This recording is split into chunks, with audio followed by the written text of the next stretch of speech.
신약성경 로마서 1장 2절과 4절 우리 세 절의 말씀 한 절씩 교독하시고 4절 함께 합독하도록 하겠습니다. 제가 먼저 2절 봉독하겠습니다. 이 복음은 하나님이 선지자들을 통하여 그의 아들에 관하여 성경에 미리 약속하신 것이라. 그의 아들에 관하여 말하면 육신으로는 다윗의 혈통에서 나셨고, 함께 읽겠습니다. 성결의 영으로는 죽은 자들 가운데서 부활하사 능력으로 하나님의 아들로 선포되셨으니 곧 우리 주 예수 그리스도시니라. 아멘. 우리 먼저 준비된 영상 있는데요, 함께 잠시 시청하도록 하겠습니다.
이 시간 우리 교회 협력 선교사님이신 김일환 선교사님께서 선교 보고 및 말씀 전해주시도록 하겠습니다. 우리 나오실 때 따뜻한 환영의 박수 해주시기 바랍니다.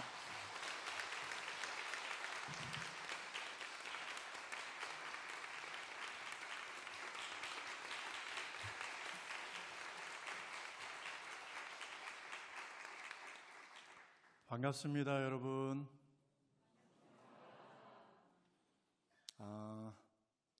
Ajar ko somaya tapos ko 집엄마 보르메슬레 데레네 아시스티운. 네, 네팔 말이고요. 하나님께서 오늘 이 시간 여러분의 삶 가운데 많이 축복해 주시길 라고 빌었습니다. 그냥 말로만 축복이 아니고 오늘 제가 나눠드리는 모든 부분들을 통해서 여러분의 삶에 정말 진심 어린 축복의 시간이 되었으면 좋겠습니다. 제가 이렇게 주보를 이렇게 하나 봤는데요. 그 뒤에 보시면 선교 현황에 보면 아까 목사님 소개해 주신 것처럼 네팔이라는 나라에, 네팔이라고 해서 많은 분들이 저한테 여쭤보시는데 팔이 4개는 아닙니다, 절대로. 네, 네팔이라는 나라에서 2002년부터 작년에 안식년 들어오기 전까지 사역을 하다가 지금은 안식년에 들어와 있는 김일환 선교사라고 합니다. 저는 원로 목사님이 계실 때 제가 정확한 날짜가 연도가 좀 헷갈리긴 한데 2006년 전도부터인가 저희가 이제 양로원 사역을 저희가 시작할 때 목사님의 도움으로 저희가 양로원 사역을 잘 진행할 수 있었습니다. 저희는 처음에 2002년도에 네팔에 가서 양로원 사역을 시작으로 사역을 시작했고요. 양로원 사역을 시작할 때 저는 한국에 있는 예수전단 선교사로 파송받아서 네팔에서 사역을 시작하게 됐고, 그리고 양로원 사역을 하다가 이후에 다시 이제 서빙 프렌즈라고 하는 한국 예수전도단에서 만든 NGO 단체의 네팔 현지 책임자로서 2012년부터 다시 NGO의 옷을 입고 계속적으로 사역을 했습니다. 그 이후에는 저희가 이제 아까 영상에도 보신 것처럼 저희가 후원하고 또 도왔던 아이들은 후천성 면역 결핍이라고 하는 이제 그건 병이지만 HIV라고 하는 바이러스를 가지고 있는 아동들을 저희가 학교 공부할 수 있고 또 집에서 간단한 식생활 또 약이나 이런 보건과 관련된 부분들을 매달 저희가 지원하고 돕는 사역을 그동안 감당했습니다. 후천성 면역 결핍증 아동들은 2012년부터 저희가 도왔으니까 지금 한 12년 정도 저희가 도운 것 같습니다. 여러분들이 영상을 보셨는데 저게 이제 2022년도 영상인데요. 코로나 끝나고 마지막에 2022년도에 저희가 촬영한 영상인데 12년이라는 시간 동안 아이들이 처음에 저희가 2012년도에 도울 때 이제 5살부터 13살까지의 아동들을 저희가 이제 결정을 해서 80명 정도 되는 아이들을 저희가 지원하고 돕는 일을 했습니다. 근데 그 시간 동안 12년이라는 시간이 흘러서 그때 이제 13살 뭐 이렇게 됐던 아이들이 이제 25살 이렇게 넘게 되고 그리고 많이 성장해서 지금은 경찰관이 된 아이도 있고 최근에 공부하고 있는 또 친구는 이제 법학을 공부하고 있는 친구도 있고 인도에 들어가서 이제 컴퓨터 엔지니어링을 공부하고 있는 친구들도 있고 또 그렇지만 모든 아이들이 그렇게 다 이제 자기의 길을 잘 찾아 가지는 못하고요. 중간에 저희가 돕는 과정 속에서 중간에 이제 계속적으로 공부가 하기가 너무 어려워서 포기하고 그냥 또 다시 인도나 이런 데 가서 식당 같은 데서 일하면서 지내는 친구들도 있습니다. 아무튼 그렇게 다양한 친구들을 저희가 12년이라는 시간 동안 지속적으로 계속 도왔기 때문에 그 안에서는 그런 물질적인 또 눈으로 보이는 도움뿐만이 아니고 또 저희가 이렇게 도우면서 또 그리스도의 복음을 그들에게 저희가 잘 전해서 어떤 아이들은 지금은 잘 믿고 또 교회 다니는 친구들도 있고 어떤 아이들은 듣기는 했지만 선뜻 아직까지 결정을 내리지 못해서 그렇죠. 마음 가운데 머리 가운데 고민하고 있는 그런 친구들도 있습니다. 그래서 근데 그렇게까지 계속적으로 잘 사역하면서 저희가 지원하고 도울 수 있었던 것들은 여러분들이 계속적으로 한국에서 저희를 위해서 기도해 주시고 함께 해 주셨기 때문에 저희가 그렇게 잘 사역을 할 수 있었던 것 같습니다. 그리고 제가 전에 와서도 한번 그때 나눠드린 적이 있는데 그러면서 저희가 이제 요즘은 선교지가 비자가 되게 많이 쉽지 않습니다. 그래서 저희가 네팔에는 미토 치킨이라고 하는 미토는 네팔 말로 맛있다라는 뜻인데 맛있는 치킨집, 한국식 치킨집의 사장으로서 직접 닭도 튀기고 현지인 직원들한테 닭 튀기는 것도 방법도 가르쳐주고 그리고 안에는 거기에서 한국식의 김밥, 뭐 비빔밥 이런 것들 하는 것들을 또 다 가르쳐줘서 미토치킨은 저희가 2017년도부터 작년에 들어오기 전까지 계속적으로 사역을 했고 지금도 미토치킨은 계속적으로 현지인 직원들을 통해서 잘 운영되어지고 있습니다. 그래서 그 가운데 또 미토치킨에 있는 직원들에게도 저희가 또 계속적으로 또 말씀 공부도 하고 같이 교제하고 나누고 계속적으로 그런 과정 가운데 있으면서 또 많이 복음을 못 듣고 잘 모르던 분도 지금은 이제 잘 믿고 교회 다니고 그렇게 또 은혜로운 그런 일들이 저희 삶 가운데 많이 있었습니다. 한 가지 저희가 이제 그 사역에서 저희가 되게 감사했던 부분들을 좀 여러분에게 좀 나눠드리면 미터치킨에서 일을 했던 어떤 아주머니가 한 분 계시는데 아주 어렸을 때 19살, 18살 정도 되는 나이에 결혼을 하게 됐고 아이를 임신하게 됐습니다. 근데 남편이 아이가 여자아이라는 것을 알게 되고 나서는 이 아내하고 여자아이를 버려버렸습니다. 그 두 분은 그러니까 뱃속에 있는 아이와 엄마는 믿지 않는 사람이었죠. 그렇게 이제 버림을 받고 나서는 네팔에서는 한번 결혼을 하면 여성이 다시 친정으로 돌아가는 건 너무 쉽지 않은 일입니다. 그래서 이 여성은 남은 기간 동안 아이를 출산하고 혼자 이 집 저 집 돌아다니면서 남의 집에 일을 하면서 그 아이를 키우기 시작합니다. 그러다 다른 선교사님 집에 가서 이제 일도 도와주고 그렇게 하면서 계속적으로 아이를 성장시키면서 키우다가 2017년도에 저희와 만나게 되고 그때 이분은 안 믿었습니다. 완전히 힌두교인이었고요. 저희와 같이 만나게 되고 저희가 5년 동안 데리고 있으면서 특히 아내가 그 자매님의 그동안의 삶의 우여곡절의 모든 스토리를 힐링을 시키듯이 계속 들어주고 격려해주고 얘기해주고 하면서 나중에 그 자매님도 믿게 됐고 또 세례 받고 교회 가고 그 딸아이는 마음의 상처도 어렸을 때 엄마 뱃속에 있을 때 아버지로부터 심한 거절감 또 그리고 그 아버지가 엄마에게 몰래 약물을 복용시켜서 아이를 지우려고 했던 그런 엄마 뱃속에 있을 때 너무 심한 상처가 있었던 아이인데 그리고 나중에도 아이가 성장해서 저희가 미토치킨 데리고 있을 때도 아빠가 이 딸아이를 이렇게 몹쓸 행동을 하려고 안 좋은 사람들을 보내서 아이를 납치하기까지도 하고 아무튼 그런 우여곡절이 참 많은 친구였는데 근데 그래도 아무튼 저희가 또 복음을 잘 전해서 그 가정에 아이도 잘 믿고 또 놀라운 것은 하나님의 은혜로 지금은 그 아이는 미국에 있는 뉴욕의 대학에서 지금은 저희가 도와준 것이 하나도 없고요. 미국에 있는 뉴욕 대학에서 호텔 매니지먼트를 공부하게 됐습니다.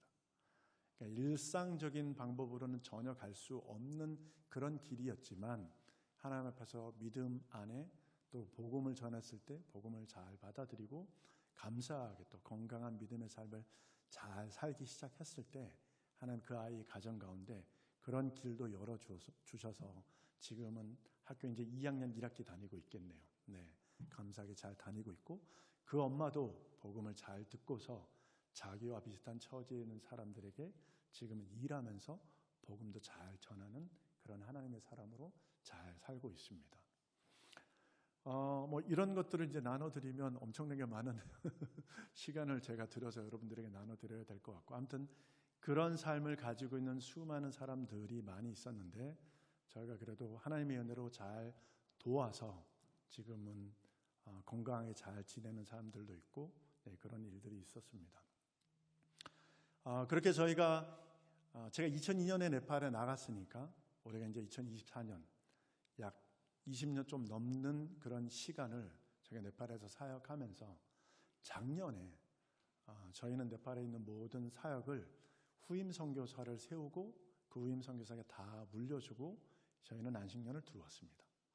왜냐하면 하나님이 저희들에게 새로운 이제 믿음의 두 번째 선교 사역에 대한 것들에 대해서 새로운 시즌에 대해서 말씀해 주셔서 저희는 네팔에 있는 모든 저희들이 가지고 있던 뭐 사역 그리고 집기류 뭐 저희가 타고 다녔던 차량 모든 걸 다 후임 젊은 선교사한테 다 물려주고 그리고 지금은 한국에 들어와서 안식년을 하고 있고 그리고 5월 말일까지만 안식년이 끝나게 되면 저는 이제 제가 아까 저 영상에 보면 앞에 서빙 프렌즈라고 하는 그 이렇게 로고가 글자가 써 있는 그 단체 본부에 들어가서 사무총장으로 일을 하게 됐습니다.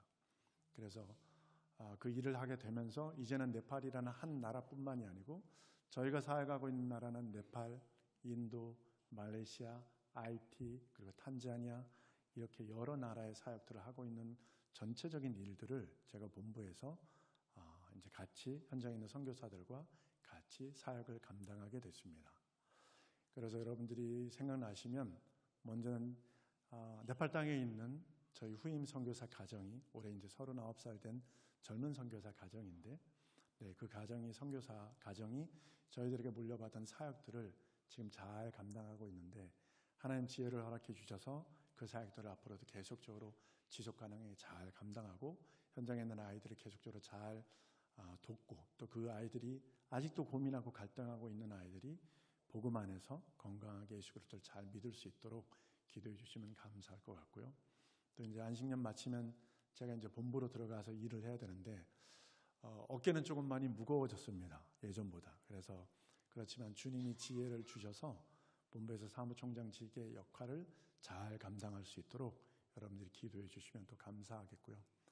또 그리고 세 번째로는 저희 가족, 특별히 저희 예전에 한번 보신 적이 있으실 텐데 저희 아들이 예전에 왔을 때는 좀 어린아이였는데 이제 대학교 1학년이 돼서 지금 한국에서 대학을 다니고 있습니다. 아이에게 선교지에서만 거의 20년을 살았기 때문에 한국의 영문화 충격도 있고 다양한 이슈들이 있지만 저희 아들도 한국에서 학교 생활 잘 적응하고 믿음 안에서 건강한 하나님의 사람으로 잘 성장할 수 있도록, 또 올해 12월 달에 군에도 가야 되는데 군 생활도 잘 적응할 수 있도록 그렇게 함께 계속 기도해 주시면 감사하겠습니다. 그러면서 제가 오늘 이 저녁에 여러분과 같이 나누고 싶은 말씀의 제목은 머리로 믿는 믿음이 아니고 마음으로 믿는 믿음의 삶을 살면 좋겠다가 오늘 말씀의 제목입니다. 제가 처음에 20대 초반에, 지금부터 30년 전에 처음에 믿음의 신앙생활을 할 때 교회 목사님들의 설교 가운데 이런 설교를 여러 번 들은 적이 있었습니다. 우리가 참 성경 말씀도 그렇고 머리로는 이해하는 게, 듣는 것이 참 그래도 쉬운데 이 머리로 믿었던 이것이 마음으로 믿겨지는 것이 참 쉽지 않다. 물리적인 거리는 참 가깝지 않습니까? 머리와 가슴. 그런데 이 머리로 믿는 것과 이 믿었던 이것이 마음으로 정말 믿어질 수 있도록 되는 과정은 참 쉽지 않은 것 같다라는 그런 메시지를 많이 들었던 거 기억이 납니다. 근데 제가 네팔에 있으면서 하나님 저희들에게 좀 특별한 은혜를 주셔서 저희가 저희 안에 이런 부분들에 대해 좀 깨달아서 알게 되는 그런 기회가 있어서 여러분들에게 이 저녁의 시간 좀 나누고 싶습니다. 먼저는 고린도후서 13장 5절 말씀인데요. 너희가 믿음에 있는가 너희 자신을 시험하고 너희 자신을 확증하라. 예수 그리스도께서 너희 안에 계신 줄을 너희가 스스로 알지 못하느냐? 그렇지 않으면 너희가 버리운 자니라 라고 말씀하고 있습니다. 여러분은 혹시 여러분의 믿음에 대해서 스스로의 믿음을 시험해 보신 적이 있으신지요?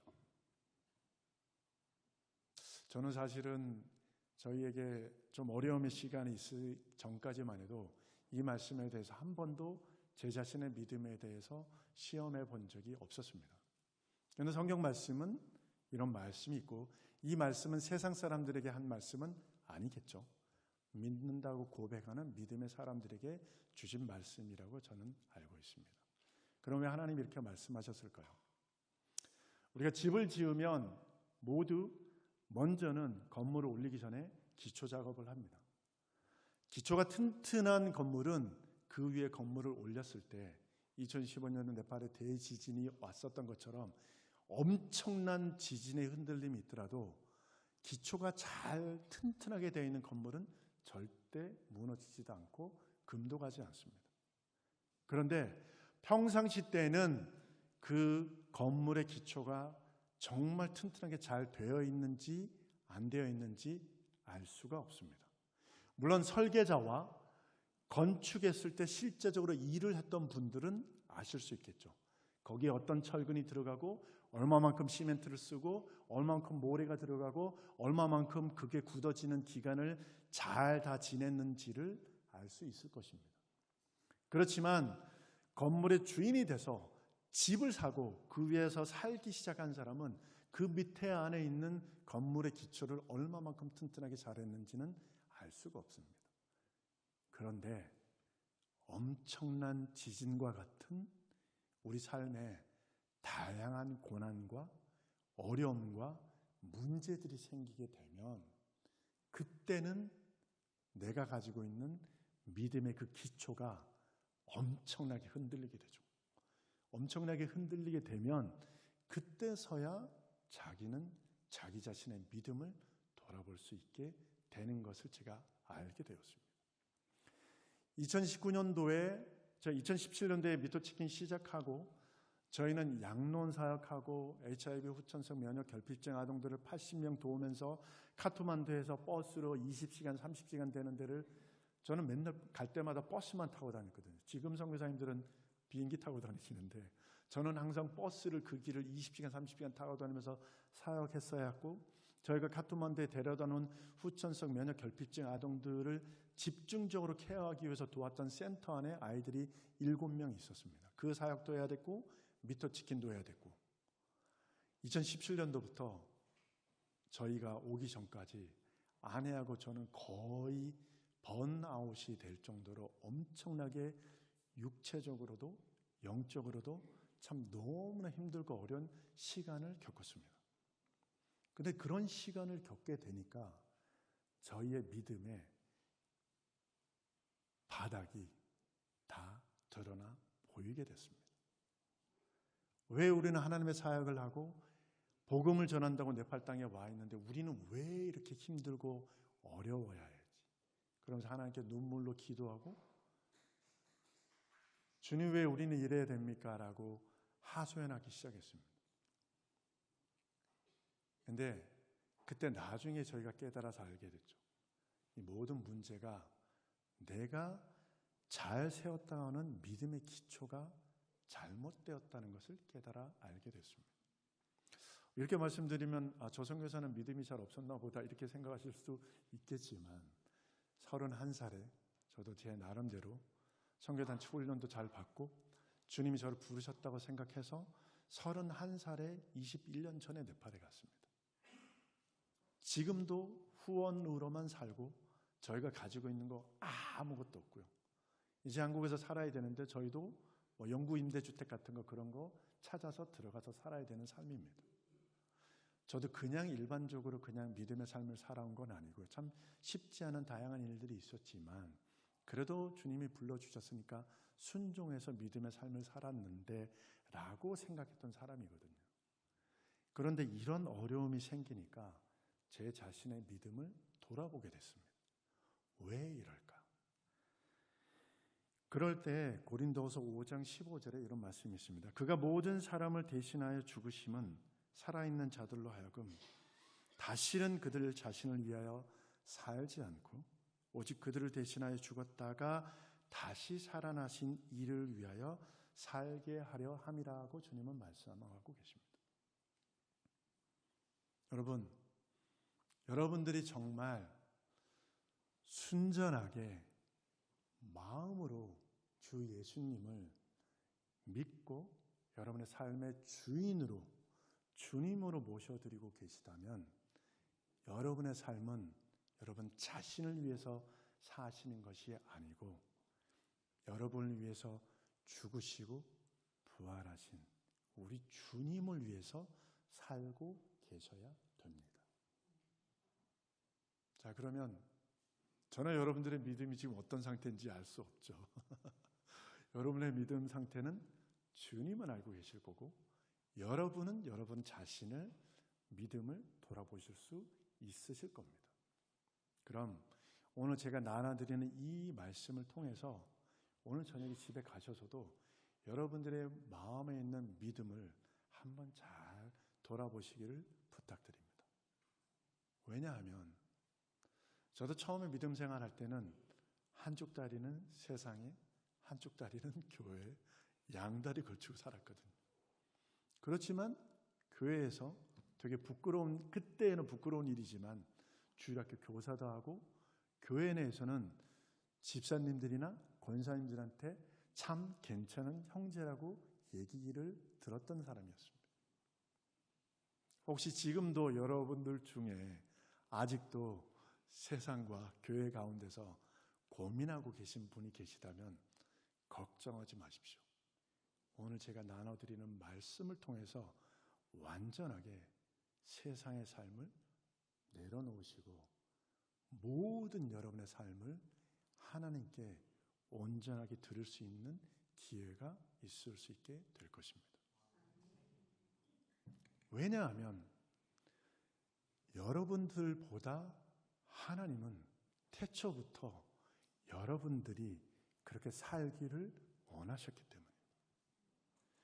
우리는 우리의 믿음의 기초를 우리의 방법으로 열심히 잘 쌓았다고 생각하는데, 열심히 하나님을 잘 만나려고 노력했다고 생각하는데, 오히려 하나님은 이 시간에도 여러분과 온 세상에 있는 그 한 명의 영혼이라도 내가 너희를 창조한 오직 한 분 하나님이야 라고 말씀하고 싶으십니다. 그런데 우리는 그 말을 잘 들을 수 없죠. 우리는 육체를 입고 살고 있고 그분은 영이시기 때문에. 그래서 우리가 그분을 위해서 살 수 있는 방법은 하나님이 우리를 위해서 예비해 놓으신 그분을 만날 수 있는 방법을 통해서 하나님을 먼저 마음에 믿게 되면, 그러면 그분을 만날 수 있게 되는 것입니다. 그런 사람은 머리로 믿지 않고 그런 사람은 마음으로 믿게 됩니다. 여러분들은 그런 삶을 살고 싶으신가요? 어떤 분들은 나는 괜찮은데 이렇게 생각하시는 것 같긴 한데, 사도행전 17장 31절에 이런 말씀이 있습니다. 이는 정하신 사람으로 하여금 천하를 공의로 심판한 날을 작정하시고 이에 그를 죽은 자 가운데서 다시 살리신 것으로 모든 사람에게 믿을 만한 증거를 주셨다라고 말씀하고 있습니다. 믿을 만한 증거. 그냥 누구를 위해서요? 모든 사람들. 어떤 한 사람이 기도원에 가서 40일 동안 금식 기도를 하면서 기도원 문 앞에 있는 소나무 뿌리를 붙들고 주여 주여를 외치면서 목이 쉬어 터지라 얘기하면서 기도하면서 그 소나무 뿌리 하나를 뽑아낼 정도로 40일 동안 기도를 해야지만 만날 수 있는 그 하나님이 아닌 세상에 있는 모든 사람들이 그 누구라도 하나님이 만들어 놓으신 방법, 죽었다가 부활하신 증거로 믿으면 절대로 우리의 믿음은 흔들리지 않는 온전한 믿음의 기초를 세울 수 있다고, 이것을 제가 얘기하는 게 아니고 하나님이 태초부터 계획해서 만들어 놓으시고 우리에게 허락해 주신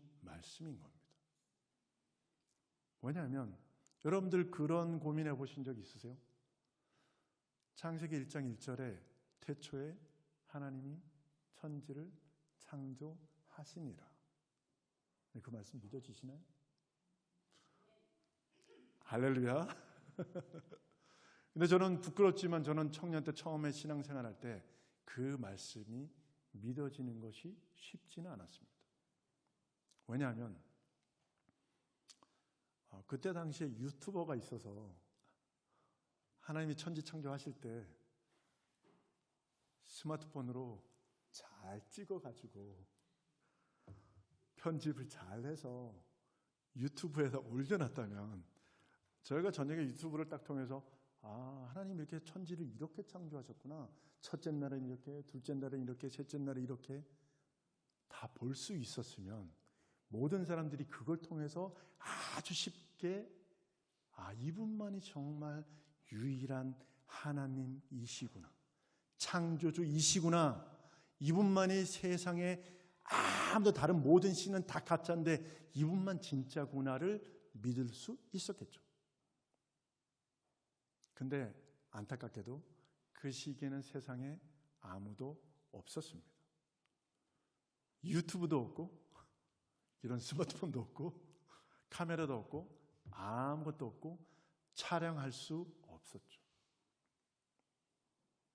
그런데 놀라운 건 하나님은 태초부터 지금 이 시간에 말씀을 들으시는 여러분에게도 내가 세상을 창조한 여호와 하나님이야 라고 말씀하고 싶으셨습니다.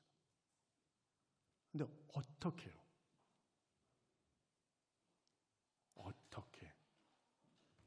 하나님은 이것을 다 계획하고 있으셨습니다. 그래서 로마서 1장 오늘 저희가 읽었던 2절에서 4절의 이 말씀을 사도 바울을 통해서 우리에게 알려주신 겁니다. 아까 말씀 본문 읽었으니까 시간 때문에 제가 다시 읽지 않고 2절부터 제가 나눠드리겠습니다. 이 복음은 하나님이 선지자들을 통하여 그의 아들에 관하여 성경에 미리 약속하신 것이라. 복음은 굿뉴스입니다. 그러시죠? 여러분의 삶의 굿뉴스는 무엇인가요? 주식을 잘 투자하셔가지고서 돈을 좀 많이 버시면 그게 굿뉴스가 어떤 분들에게 되실 수도 있겠죠. 뭐 좋은 차, 좋은 직장, 때로는 가족 중에 몸이 너무 많이 아프셔서 암이나 이런 것들이 질병 가운데 계신 분들은 그런 질병에서 회복되어지고 완전하게 낫는 것이 그분에게 굿뉴스가 될 수도 있을 것입니다. 그런데 하나님이 우리에게 들려주고 싶으셨던 굿뉴스는 그런 차원을 훨씬 더 뛰어넘는 소식입니다. 왜냐하면 볼 수 없는 하나님을 하나님이 나타내 보이기로 계획하신 겁니다. 그것이 이 복음은 하나님이 선지자들 통해서 미리 예언해 놓으신 겁니다. 누구에 관한? 하나님의 아들에 관한. 구약 성경에는 이 예언과 관련된 아주 많은 성경 본문이 있지만 시간 관계상 오늘 제가 이사야서 9장 6절 말씀만 읽어드리겠습니다. 이는 한 아기가 우리에게 낳고 한 아들을 우리에게 주신 바 되었는데 그 어깨에는 정사를 메었고 그 이름은 기묘자 모세라 전능하신 하나님이라 영존하시는 아버지라 평강의 왕이라 할 것입니다. 아멘.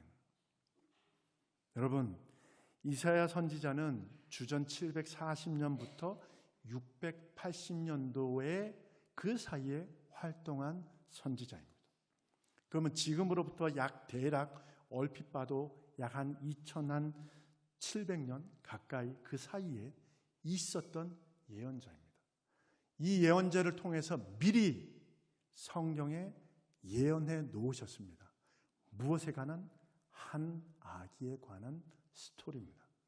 이 한 아기가 세상에 태어날 건데 누가 될 거냐면 전능하신 하나님이 될 것이고 영존하시는 아버지가 될 것이고 평강의 왕이 한 아기가 될 것이라고 예언해 놓은 겁니다. 그것이 로마서 1장 2절에 있는 복음. 우리를 위해서 하나님이 예비해 놓으신 구약의 선지자들에게 미리 예언해 놓으신 하나님의 아들에 관한 얘기인 것입니다. 그럼 하나님의 아들에 관한 어떤 이야기인가가 3절, 4절에 나옵니다. 3절에는 이 아들로 말하면 육신으로는 다윗의 혈통으로 나셨다고 되어 있습니다. 이게 무슨 말씀이냐면 태초에 벌써 예수님이 이 땅에 오시기 전에 구약의 선지자들을 통해서 오실 메시아에 대해서 700년 전에 예언해 놓으신 겁니다. 그럼 그 한 아기가 누굴까요? 태어난다는 그 아기가 바로 하나님의 아들인 것입니다. 근데 그 하나님의 아들은 누구냐면 전능하신 하나님이라고 일컬어질 분이라는 것. 영존하시는 아버지, 평강의 왕이 될 분이라고 얘기하는 겁니다. 그럼 그 한 아기가 결국은 누구냐면 하나님 아버지를 칭하시는 거죠. 왜? 하나님은 영이시니까 우리 인간들이 우리의 눈으로 볼 수가 없지 않습니까? 그래서 하나님이 우리의 레벨로 눈높이로 이 땅에 태어나실 것을 약속한 겁니다. 그것이 복음이라는 겁니다. 근데 그 복음으로 오실 그 아기가 세상에 태어날 때 사람들이 이분이 그 메시아구나라고 알 수 있는 방법이 필요하지 않습니까? 그래서 그 방법의 첫 번째가 육신으로는 이스라엘 왕 가운데 다윗 왕의 혈통으로만 세상에 태어난다는 겁니다. 그러면 우리나라에는 이 혈통으로 태어난 사람이 있을 수 있을까요? 없습니다. 중국에도 없습니다. 아시아권에는 없습니다. 오직 이스라엘 민족 가운데, 그것도 다윗 왕의 혈통에서만 태어난다는 뜻입니다. 근데 그래서 여러분 그거 알고 계세요? 지금도 이스라엘 민족들은 메시아를 기다리고 있나요? 기다리고 있지 않나요? 기다리고 있습니다. 왜? 그들은 예수 그리스도를 메시아로 인정하지 않기 때문입니다. 왜 그들을 예수님을 메시아로 인정하지 않을까요? 그들은 예수님의 부활을 인정하지 않기 때문입니다. 그래서 예수님을 그냥 한 명의 사도로, 선생으로 그냥 여기는 겁니다. 근데 놀라운 건 4절 말씀, 성결의 영어로는 죽은 자 가운데서 부활하여 능력으로 하나님의 아들로 인정되셨으니 곧 우리 주 예수 그리스도니라. 할렐루야. 여러분, 저희가 한 가지 가정해 보겠습니다. 2000년 전에 오셨던 그 예수님이 십자가에 죽으셨습니다. 그분의 이름은 예수고 3년 동안 공생에 사역하시고 십자가에 못을 박힘을 당하셔서 죽으셨습니다. 자, 가정입니다. 헷갈리지 마시고 가정입니다. 그런데 만약에 그때 죽으셨던 예수님이 부활하지 못하셨다면, 그렇다면 지금 저희들의 삶에는 어떤 일이 생겼을까요? 여러분들이 예수님을 믿을 수 있으셨을까요? 믿으실 수 없으셨을까요? 없습니다. 왜 그러냐면 예수님이 부활하지 않으셨다면 아직까지 이 땅에는 이스라엘 민족 사람들처럼 저희는 이방인인데, 이방인인 우리는 복음, 예수 그리스도에 관한 하나님의 아들에 대한 메시지를 들을 수 있는 기회가 없습니다. 그러면 저희는 지금 이 시간 예배당에 같이 모여서 하나님을 예배할 수 없습니다. 근데 놀라운 건 2000년 전에 예수님은 이 땅에 오셨고, 여러분들도 너무 잘 아시지만 그분은 십자가에서 죽으심으로 끝나지 않으셨습니다. 놀라운 건 사흘 만에 부활하셨습니다. 여러분들 잘 알고 계시죠? 세상에 지금 현재 약 80억의 인구가 세상에 살고 있는데, 역사적으로 2000년이 넘는 그 기간 동안 단 한 명만 죽었다가 부활했습니다. 그분이 누구이십니까? 우리가 믿는 예수님입니다. 힌두교인들은 아까 목사님 말씀하셨지만 네팔은 힌두교를 왕국으로 정하고 있는 나라입니다. 10만 숫자로 따지면 3억 3천이 넘습니다. 쥐, 개, 뱀, 하늘과 땅, 달, 별, 해, 모든 게 다 신입니다. 근데 그 신들은 참된 신이 아닙니다. 왜냐하면 그 신들은 내가 신이야 라고 자기 자신을 우리에게 보여줄 수 없습니다. 그런데 놀라운 거 아십니까? 우리가 믿는 그 하나님만 내가 너희를 창조한 유일한 신이야 라고 자기 자신을 우리의 눈높이로 맞춰서 보여주신 분은 우리가 믿는 하나님만이 유일합니다. 이거를 사도행전 17장 31절에는 세상 모든 사람들이 믿을 수 있는 증거라는 걸로 주신 겁니다. 이건 정말 소름 돋는 아주 놀라운 일인 것입니다. 그렇기 때문에 예수 그리스도의 피 흘림의 가치가 있는 것은 그분이 부활하셨기 때문에 가치가 있는 겁니다. 그리고 그분이 부활하셨기 때문에 그분이 누구냐면 복음돼서 우리를 위해서 이 땅에 오신 하나님의 아들이 되는 겁니다. 이것이 복음입니다. 복음은 내 질병이 낫고 내가 부유해지고 잘 먹고 좋은 대학에 들어가고 좋은 직장을 갖는 것도 필요하지만 세상의 모든 사람들은 경제적인 수준이 좋아진다고 행복하지 않습니다. 우리는 태어날 때부터 죄성을 갖고 태어났기 때문에 우리가 완전하게 행복하고 우리가 진리 안에서 자유한 삶을 살 수 있는 유일한 방법은 예수 그리스도를 머리가 아닌 마음으로 믿어드릴 때 진리가 너희를 자유케 할 것이라고 말씀하신 말씀 안에서 우리가 자유케 되는 겁니다. 네. 그러면 정리하겠습니다, 여러분. 이제는 여러분 머리로만 믿는 믿음으로 살지 마시고 아직도 혹 세상의 한쪽 다리를 세상에 두고 계시고 한쪽 다리는 교회에 두신다면 이제 결정하십시오. 하나님이 이 저녁에 여러분 한 사람 한 사람에게 말씀하고 계십니다. 내가 온 세상 우주 만물을 창조한 창세기 1장 1절에 그 하나님이야 라고 오늘 로마서 1장 2절, 3절, 4절 말씀을 통해서 우리에게 증거로 말씀해 주셨습니다.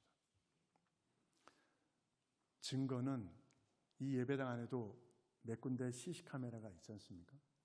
영상이 찍혀 있으면 우리가 이 안에서 있었던 일들에 어떤 사건이 터져도 경찰관들이 만약에 와서 사건을 정리할 때도 가장 먼저 확인하는 건 이 안에 있는 영상 카메라겠죠. 사람의 말은 다 다를 수 있습니다. 그렇지만 영상에 찍혀 있는 저 내용은 절대로 조작하지 않는 이상은 저것은 반박할 수 없습니다. 저게 무엇이냐면 증거입니다. 예수님이 죽으시고 부활하신 것이 우리가 그분이 하나님임을 믿을 수 있는 증거인 것입니다. 이 증거는 앞으로 100년, 500년 뒤에도 절대로 변치 않는 불변의 진리입니다. 이 증거를 믿기 위해서 여러분들이 기도원에 가서 40일 금식하실 필요 없습니다. 물론 금식하고 기도해야죠. 그렇지만 우리가 마음으로 예수님을 여러분의 삶의 주인으로 모셔드리는 데는 이 증거를 받아들이시면 됩니다. 왜? 하나님이 우리를 위해서 예비해 놓으신 방법입니다. 이 방법으로 마음에 믿는 사람들은 그날부터 자기 자신을 위해서 살지 않고 우리를 위해서 죽었다가 부활하신 예수 그리스도를 위해서 살게 됩니다. 이런 사람들이 사도행전 1장 8절 말씀처럼 사마리아와 온 유대와 땅끝까지 가서 그분의 증인의 삶을 사는 사람이 되는 겁니다. 그런 사람들이 그리스도인이고 그런 사람들이 세상이 감당할 수 없는 사람들이고 그런 사람들이 신령과 진정으로 하나님을 예배하는 겁니다. 그런 예배를 하나님이 기뻐 받으십니다. 이런 하나님 아버지의 간절하심이 있는데 여러분 우리가 이제는 마음으로 믿는 방법을 아셨으니까 아직도 잘 믿겨지지 않으신다면 오늘 이 말씀을 계속 묵상해 보십시오. 이게 무슨 말인지 그분의 부활하심이 나와 어떤 관계인지를 잘 묵상해 보시면 하나님의 은혜로 그렇구나. 성교사님이 그때 얘기했던 게 이 의미구나를 깨달아 알게 되시는 날부터 여러분들의 삶의 주인은 예수님이 되실 겁니다. 그러면 그때부터는 할렐루야입니다.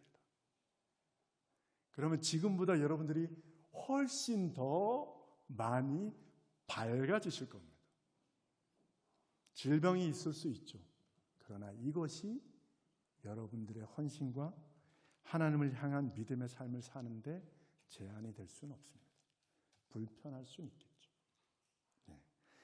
이러한 사람들이 무엇을 해야 되냐면 이제는 우리가 그를 알았으니까 세상 가운데 가서 그를 알리는 삶을 살아야 됩니다. 여러분들이 말씀해 주셔야 세상 사람들이 이 복음의 메시지를 듣고 예수님을 만날 수 있는 겁니다.